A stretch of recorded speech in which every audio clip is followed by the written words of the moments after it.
Hello everyone.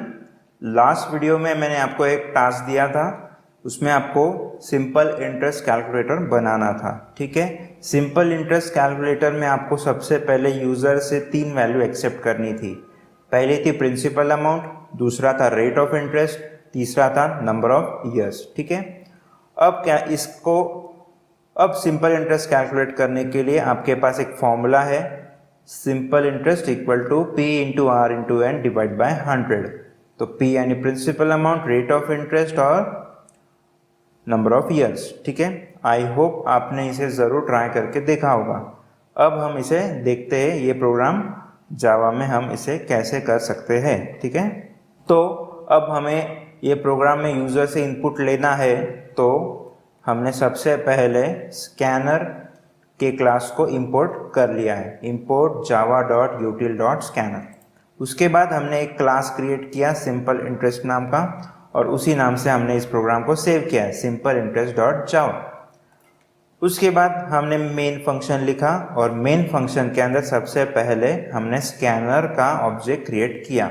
ठीक है, अब हमें चाहिए 3 वैल्यूज P, R और N। ठीक है, तो P के लिए हमने एक क्वेश्चन लिखा, एक क्वेश्चन प्रिंट करा, एंटर प्रिंसिपल अमाउंट। ठीक है, फिर हमने नेक्स्ट लाइन में स्कैनर डॉट नेक्स्ट डबल की मदद से प्रिंसिपल को कैप्चर किया और उसे P नाम के वेरिएबल में स्टोर कर लिया। ये P नाम का वेरिएबल डबल टाइप का था। नेक्स्ट हमने सेम काम किए, enter rate of interest, rate of interest को भी कैप्चर किया स्कैनर डॉट नेक्स्ट डबल से और उसे R इस वेरिएबल में स्टोर कर लिया। नेक्स्ट नंबर ऑफ ईयर्स के लिए भी हमने स्कैनर डॉट नेक्स्ट डबल का यूज़ किया और उस वैल्यू को N में स्टोर कर लिया। अब हमारे पास P, R और N की वैल्यू आ चुकी है। अब इन वैल्यूज़ को हम फॉर्मूला में पुट करेंगे, और फॉर्मूला है हमारा P into r into n divide by 100। उसका जो भी आंसर आता है वो हमने सिंपल इंटरेस्ट SI इस वेरिएबल में स्टोर कर लिया। अब हमें सिंपल इंटरेस्ट की वैल्यू मिल चुकी है। अब हम कैलकुलेट करेंगे total amount. So total amount का फॉर्मूला है total amount equal to P plus SI, यानी कि प्रिंसिपल अमाउंट जो भी हमने इन्वेस्टमेंट किया था प्लस सिंपल इंटरेस्ट जो भी हमें इंटरेस्ट मिला हुआ है। ठीक है, तो ये दोनों को प्लस करके जो टोटल अमाउंट होगी वो हमें मिलेगी। ठीक है, उसका भी वेरिएबल हमने TA लिखा है जिसमें हमारी टोटल अमाउंट कैलकुलेट होके मिलेगी, वो भी हमने डबल टाइप की ली है। ठीक है, अब हमने सिंपल इंटरेस्ट तो कैलकुलेट कर लिया, हमने टोटल अमाउंट भी कैलकुलेट कर ली। अब हम इसे प्रिंट करके देखेंगे। सबसे पहले हमने प्रिंट कर लिया सिंपल इंटरेस्ट और उसके बाद SI, और बाद में हमने प्रिंट कर लिया टोटल अमाउंट रिसीवेबल और उसमें हमने लिखा TA। ठीक है, और ये सारा प्रोग्राम ख़त्म होने के बाद हमने स्कैनर को क्लोज कर लिया। ठीक है, अब इस प्रोग्राम को हम कंपाइल और रन करके देखते हैं। कंपाइल करने के लिए जावा C सिंपल इंटरेस्ट डॉट जावा,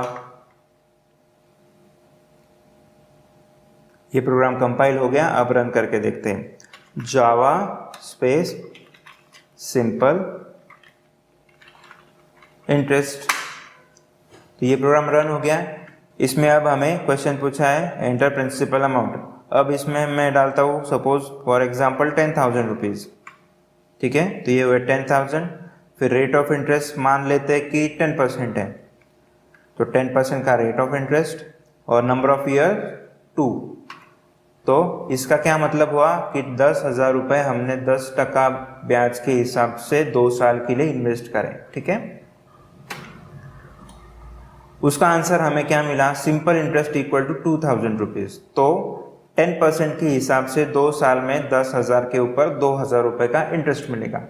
अब टोटल अमाउंट हमें कितना मिलेगा, तो टोटल अमाउंट मिलेगा, टोटल अमाउंट रिसीवेबल 12,000। ठीक है, 12,000 कैसे आया, ये जो प्रिंसिपल था 10,000 और ये जो इंटरेस्ट था 2,000, इनको ऐड करके हमने 12,000 रुपीज़ यहाँ पे प्रिंट कर लिए। ठीक है, तो आई होप आपको ये सिंपल इंटरेस्ट का प्रोग्राम समझ में आ गया होगा। ठीक है, यहाँ पे हमारा यूज़र इनपुट का चैप्टर ख़त्म होता है। ठीक है, अब हम नेक्स्ट वीडियो से डिसीजन मेकिंग के चैप्टर की ओर बढ़ेंगे। ठीक है, तो फिर अब मिलते हैं नेक्स्ट वीडियो में डिसीजन मेकिंग के चैप्टर के साथ। ठीक है, बाय।